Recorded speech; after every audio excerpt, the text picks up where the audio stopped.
তোমরা যারা রাজশাহী বিশ্ববিদ্যালয় এ ইউনিট অথবা হচ্ছে অবিজ্ঞান অবাণিজ্যতে পরীক্ষা দিতে যাচ্ছ, তাদের মধ্যে সবচেয়ে বড় একটা হেডেকের ব্যাপার হচ্ছে এখন যে ভাইয়া জিকের তো টপিক সিলেক্ট করতে পারতেছি না, এই শেষ মুহূর্তে এসে কোন টপিক থেকে পড়লে আমার অ্যাটলিস্ট 90% কোশ্চেন হুবহু কমন পড়বে, এই যে টপিকের যে ব্যাপারটা বা এই যে বিষয়টা আছে এটাই তো সিলেক্ট করতে পারতেছি না। এক একজন তো এক এক রকম কথা বলতেছে, কোন সাইড থেকে কিভাবে পড়বো কিচ্ছু বুঝতেছি না। তোমাকে আমি আজকে যে টপিক গুলো দিব বা হচ্ছে যে টপিক গুলো পড়তে বলবো, এগুলো সেই সময় যদি তুমি কভার করতে পারো, তোমার একদম এতটুকু বিশ্বাস তুমি রাখতে পারো তোমার উপরে যে হচ্ছে তোমার এখান থেকে 90% প্লাস কোশ্চেন তুমি এখানে পেয়ে যাবে অনায়াসে ইনশাআল্লাহ। ঠিক আছে, তো চলো শুরু করা যাক। আজকে তোমার টপিক সিলেকশনের যে ভিডিওটা আছে বা টপিক কোন কোন টপিক গুলো কিভাবে পড়তে হবে সবকিছু ভাইয়া বুঝাই দিব। ওকে, তো চলো প্রথমেই একদম হচ্ছে আমরা একদম ফার্স্ট পার্ট থেকে শুরু করি। দেখো এখানে প্রথমত আমার হচ্ছে আমি তোমাকে টপিক গুলো সুন্দর করে লিখে দিব বা হচ্ছে বুঝাই দিব যে কোন কোন টপিক গুলো পড়বা। প্রথম যে পার্টটা আছে এটা হচ্ছে বাংলাদেশের জাতীয় বিষয়গুলি। তুমি বাংলাদেশের জাতীয় বিষয়গুলি বলতে কি বোঝাচ্ছি?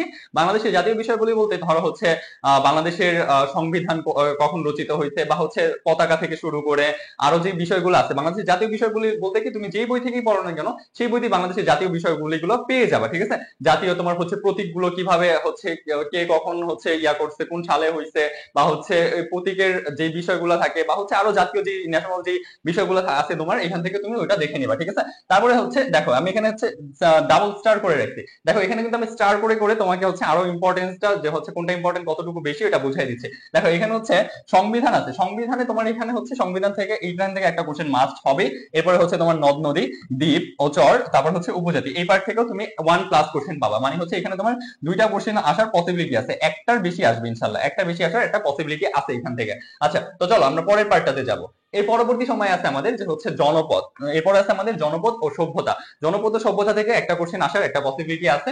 এরপরে যে পার্টটা আছে সেটা হচ্ছে 1947 সাল থেকে 1971 সাল পর্যন্ত। এই যে 1947 সাল থেকে মুক্তিযুদ্ধের আগ পর্যন্ত বা মুক্তিযুদ্ধ পর্যন্ত, মুক্তিযুদ্ধের আগ পর্যন্ত না, মেইনলি হচ্ছে এখানে তোমার মুক্তিযুদ্ধ পর্যন্ত। হ্যাঁ, মুক্তিযুদ্ধ পর্যন্ত যে পার্টটুকু আছে এই পার্টটা থেকে তুমি লিখে নাও, তোমাকে আমি 100% গ্যারান্টি দিতেছি এখানে তোমার 2 থেকে 3টা প্রশ্ন তুমি মাস্ট পাবা, 2 থেকে 3টা প্রশ্ন তুমি এখানে মাস্ট পাবা, মাস্ট একদম। ঠিক আছে, তো যার কারণে এটা কিন্তু আমি ট্রিপল স্টার করে দিচ্ছি। আচ্ছা, এরপরে দেখো এরপর আছে হচ্ছে ইংরেজি শাসন আমল, এখান থেকেও তুমি হচ্ছে মোটামুটি ভাবে 1+ কোশ্চেন পেয়ে যাবা।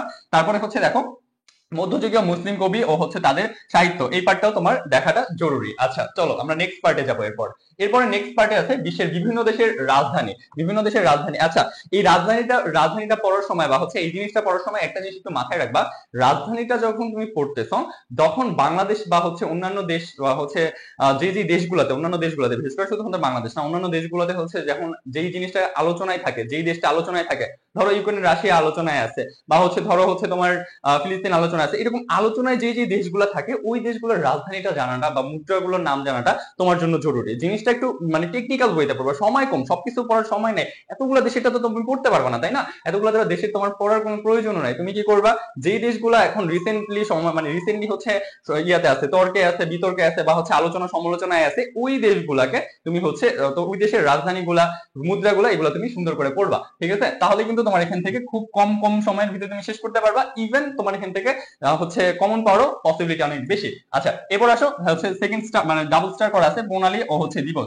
বিভিন্ন প্রণালী থেকে কোশ্চেন একটা পাবাই, আর হচ্ছে বিভিন্ন দিবস থেকে একটা কোশ্চেন পাওয়ার পসিবিলিটি আছে। আচ্ছা, এরপরে হচ্ছে বিখ্যাত ব্যক্তি, উক্তি ও বই, বিখ্যাত ব্যক্তি, উক্তি ও বই, এই পার্টটা থেকেও তুমি পড়ে নিবা। আচ্ছা, এরপর দেখো আমি কিন্তু হাতে গোনা কিছু কিছু টপিক সিলেক্ট করে দিব, হাতে গোনা কিছু টপিক সিলেক্ট করে দিব 15 থেকে 20টার মতো সর্বোচ্চ। তো এই টপিক গুলো যদি তুমি পড়তে পারো, তোমার আহামরি আর কোনো কিছু পড়ার প্রয়োজন নেই, তোমার এত দিকে এত পড়া এগুলো কিন্তু পড়তে হবে না। ওকে, তো দেখো এরপর হচ্ছে ফুটবল ও ক্রিকেট, এইখান থেকে তোমাকে একটা কোশ্চেন করবেই মাস্ট। ঠিক আছে, ফুটবল ও ক্রিকেট থেকে তোমাকে একটা কোশ্চেন করবে। এখানে ফুটবল ক্রিকেটের কি পড়বো, ফুটবল ক্রিকেট তো লিখে দিচ্ছেন, আমি পড়বো কি? ধরো ফুটবলের বিভিন্ন ইতিহাস বা তারপরে হচ্ছে ক্রিকেটের বিভিন্ন ইতিহাস, রিসেন্ট সময়ে বিভিন্ন ফুটবল রিলেটেড হচ্ছে যে রিসেন্ট জিকে গুলো আছে, এগুলো তুমি দেখলে এখান থেকে একটা প্রশ্ন তুমি কমন পাবা ইনশাআল্লাহ। হ্যাঁ, তারপর হচ্ছে এখন ভাইয়া ম্যাথ লিখছেন, ম্যাথ থেকে একটা প্রশ্ন করবে, আসলে কি ম্যাথ থেকে প্রশ্ন করবে? হ্যাঁ, রাজশাহী বিশ্ববিদ্যালয়ের জিকের ভিতরে তোমাকে ম্যাথ থেকে একটা কোশ্চেন করেই থাকে। ঠিক আছে, বা অনেক সময় দেখা যায় আমরা আইকিউ টাইপের একটা ম্যাথ পাই বা হচ্ছে ডিরেক্ট আইকিউ ম্যাথ এরকম টাইপেও দিতে পারে। আচ্ছা, আচ্ছা ঠিক আছে, ম্যাথ থেকে একটা প্রশ্ন তোমার থাকবে। এবার হচ্ছে আইসিটি থেকে একটা প্রশ্ন থাকবে, আইসিটি থেকে একটা প্লাস প্রশ্ন থাকে। এখন কথা হচ্ছে আইসিটি বলতে কেমন আইসিটি ভাইয়া, কি আমি আইসিটির বই পড়বো? না রে ভাই, তোমাকে আইসিটি বই পড়তে বলিনি, বেসিক যে আইসিটি গুলো আছে বা রিসেন্ট সময়ে যে হচ্ছে আইসিটি রিলেটেড বিভিন্ন ইনোভেশন যেগুলো আছে বা হচ্ছে যেগুলো হচ্ছে ইনভেন্ট হয়েছে বা হচ্ছে আবিষ্কার হয়েছে, বিভিন্ন নতুন নতুন তথ্য প্রযুক্তি এআই রিলেটেড বিভিন্ন জিনিসগুলো যেগুলো আছে, এগুলোকে তুমি একটু জাস্ট মনোযোগ দিয়ে পড়বা, তোমার পড়াটা কমপ্লিট, এত বেশি চাপ নেওয়ার কিছু নাই। এরপর হচ্ছে ভাইয়া অর্থনীতি থেকে একটা প্রশ্ন করবে।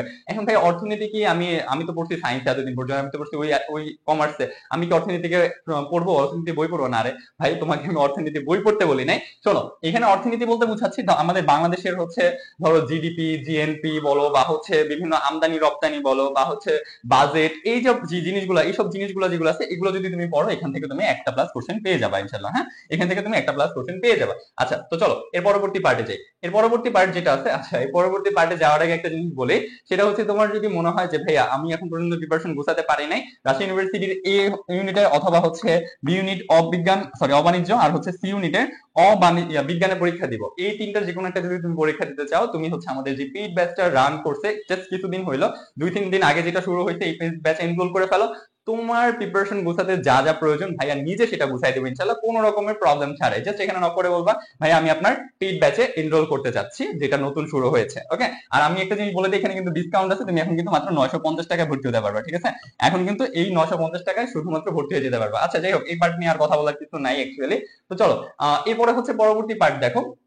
পরবর্তী পার্ট আছে হচ্ছে বিজ্ঞানের বিভিন্ন আবিষ্কার, বিভিন্ন যন্ত্রপাতির কাজ। এখন এই জায়গায় কি বুঝাচ্ছি, মেইনলি হচ্ছে এই পার্টটাতে তোমার বিভিন্ন আবিষ্কারগুলো তো তুমি পড়লা, নতুন নতুন যে জিনিসগুলো আবিষ্কার হয়েছে, এটার পাশাপাশি মনে রাখবা কোন যন্ত্র দিয়ে কি মাপে। ধরো হচ্ছে গভীরতা, সমুদ্রের গভীরতা কোনটা দিয়ে মাপে, বা হচ্ছে শব্দের কিভাবে মাপে। ঠিক আছে, এই যে বিভিন্ন যন্ত্র দিয়ে কি কি মাপতেছে, এটা তুমি কোশ্চেন ব্যাংক পড়লে পেয়ে যাবা। ঠিক আছে, এই জায়গা থেকেও তোমার একটা প্রশ্ন আসবে। আচ্ছা, এরপর আসে হচ্ছে ভাস্কর্য ও চিত্রশিল্প বা চিত্রশিল্পীর চিত্রকর্ম যেগুলো আছে, এখান থেকে একটা প্রশ্ন পাওয়ার পসিবিলিটি আছে। কৃষি বিষয়ক প্রশ্ন, জলবায়ু ও দুর্যোগ ব্যবস্থাপনা, এই পার্টটা থেকেও তোমার একটা প্রশ্ন আসার পসিবিলিটি আছে। এইগুলা ভাইয়া কোথায় পাবো, তুমি তোমার বইতেই পেয়ে যাবা, তুমি তোমার সাজেশন বলো, বই বলো, তোমার এইগুলা পার্ট পেয়ে যাবা ইনশাল্লাহ। আচ্ছা, তো চলো এর পরবর্তী পার্টে যাই। এরপরে আছে রাজশাহী বিশ্ববিদ্যালয়। এখন রাজশাহী বিশ্ববিদ্যালয় সম্পর্কে কি জানবো, রাজশাহী বিশ্ববিদ্যালয়ের ইতিহাস গুলো একটু জানো তুমি? রাজশাহী বিশ্ববিদ্যালয় কত সালে প্রতিষ্ঠিত হয়েছে, কে এখন বর্তমানে ভিসি আছে, বা হচ্ছে বিভিন্ন ইতিহাস রাজশাহী বিশ্ববিদ্যালয় নিয়ে, বিশেষ করে হচ্ছে জোহাসারের যে ইতিহাসটা আছে, এটা একটু পড়ো। এগুলো যদি তুমি জানো তাহলে তোমার হয়ে যাবে ইনশাল্লাহ। ঠিক আছে, এরপর আসো হচ্ছে জুলাই গণ অভ্যুত্থান, তারপরে হচ্ছে এই পার্টটা থেকে তোমাকে প্রশ্ন করবেই। ঠিক আছে, সেটা হচ্ছে জুলাই গণ অভ্যুত্থান অথবা উপদেষ্টা পরিষদ, বিভিন্ন তারপর সংস্কার কমিশন আর হচ্ছে ডক্টর মোহাম্মদ ইউনূস, এই পার্টটুকু থেকে তোমাকে প্রশ্ন করবে, এই পার্টটুকু থেকে তোমাকে প্রশ্ন করবে। তো এখান থেকে একের অধিক প্রশ্ন আসার পসিবিলিটি আছে, তো এই পার্টটাকে গুরুত্ব দিয়ে পড়বেন আপনারা। ঠিক আছে, এটা যেন মাথায় থাকে তোমার। আচ্ছা, তো চলো এর পরবর্তী পার্টে যাই, দেখে আমাদের আর কি আছে।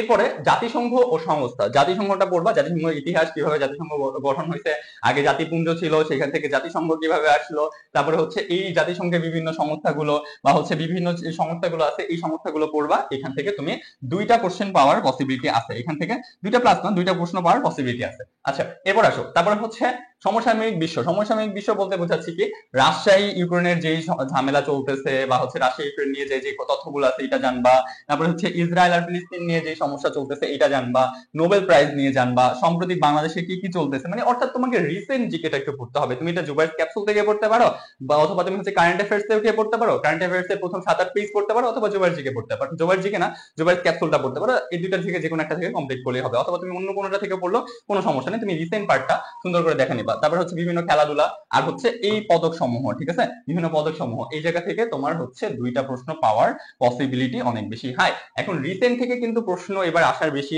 হচ্ছে পসিবিলিটি আছে, আমি বারবার করে বলতেছি রিসেন্টটাকে গুরুত্ব দিয়ে পড়ো, এবার কিন্তু রিসেন্ট থেকে প্রশ্ন আসার পসিবিলিটি অনেক বেশি। যদি কোশ্চেনের প্যাটার্ন চেঞ্জ করে, অবশ্যই কিন্তু রিসেন্ট থেকে টাচ করবে বেশি, এটা মাথায় রাখবেন। ঠিক আছে, আচ্ছা তো চলেন এরপরে দেখি আমাদের আর কিছু আছে কিনা। হ্যাঁ, আমাদের এর পরবর্তী পার্টে আছে যে হচ্ছে এইটা আমাদের হচ্ছে লাস্ট যে পার্টটা আছে, সেখানে তুমি 2015 সাল থেকে 2024 সালের যে প্রশ্নগুলো আছে জিকের, বিগত সালে আসা রাজশাহী বিশ্ববিদ্যালয়, ওটার কোশ্চেনের হচ্ছে কোশ্চেন ব্যাংকে দেখবা সলভ সহ দেওয়া আছে। সলভ বলতে কি বুঝাচ্ছি, সলভ বলতে নিচে যে ব্যাখ্যা পার্টটা দেওয়া থাকে এটা সহ তুমি কোশ্চেনগুলো পড়ে ফেলবা, that's all man, that's all, আর কিছু লাগবে না তোমার। ওকে, এরপরে হচ্ছে 30তম থেকে 46তম বিসিএস পর্যন্ত যে বিসিএস এর প্রশ্নের যে সলভটা দেওয়া থাকে এই পার্টটা তুমি পারলে দেখে নিবা। তোমাকে যে যে টপিকগুলো বললাম এর বাইরে যদি তোমাকে তোমার প্রশ্ন করে তাহলে আয়শা পরীক্ষার পরে বললো যে ভাই আপনি তো বলছিলেন যে এই টপিকগুলো থেকে 90% প্লাস কোশ্চেন করবে, আমি তো এখান থেকে 80%, মানে এর যদি কমেও 90 থেকে যদি 1%ও কমে আসে তাহলে আমাকে আয়শা বললো যে ভাই আমি এই টপিক থেকে পাই নাই, আপনি কি বলছেন, আপনি তো একটা ভুয়া ইয়া দিয়ে দিচ্ছেন। যদি এরকম দেখাইতে পারো আমি আমার ক্যারিয়ার ছেড়ে দিব, আমি আমার এই ইউটিউব চ্যানেল ছেড়ে দিব, সবকিছু ছেড়ে দিব তোমার জন্য, আমার ফেসবুক থেকে শুরু করে সব জায়গা থেকে আমি সবকিছু ডিলিট করে দেবো। তোমাকে আমি গ্যারান্টি দিচ্ছি যে টপিক দিচ্ছি আজকে এই জায়গা থেকে 100% কমেন্ট পড়বে, ঠিক আছে, 100% কমন তুমি পাবা। ওকে ফাইন, তো এই টপিক গুলো তুমি সলভ করো, তোমার শেষ হয়ে যাবে আশা করি। আর যেটা বললাম, ভাইয়ার যদি কোনো রকমের হেল্প প্রয়োজন হয় জাস্ট এই যে হোয়াটসঅ্যাপ নাম্বার, এটা আমার পার্সোনাল হোয়াটসঅ্যাপ নাম্বার, এখানে নক দিয়ে ভাইয়ের সাথে যোগাযোগ করতে পারবা। ওকে, পেইড ব্যাচে যদি এনরোল করতে হয় জাস্ট এই নাম্বারটাতে নক দিতে হবে। ওকে, এই নাম্বারটা নক দিয়ে তুমি আমাকে পেয়ে যাচ্ছ। আর নেক্সট আপডেটের জন্য, নেক্সট একটা ভিডিওর জন্য অবশ্যই কি করতে হবে, লাইক এন্ড সাবস্ক্রাইব করে রাখতে হবে, ঠিক আছে। আর যদি তোমার মনে হয় যে পেইড এক্সাম ব্যাচে ভর্তি হবে, পেইড এক্সাম ব্যাচে ভর্তি হতে হলো তুমি এখানে ভাইয়াকে নক দিয়ে জানাবা। ওকে, তো আজকে এই পর্যন্তই, লাইক এন্ড সাবস্ক্রাইব অবশ্যই এটা করে রাখো যাতে নেক্সট একটা আপডেট তুমি পেয়ে যাও। তো বেস্ট অফ লাক, ধন্যবাদ।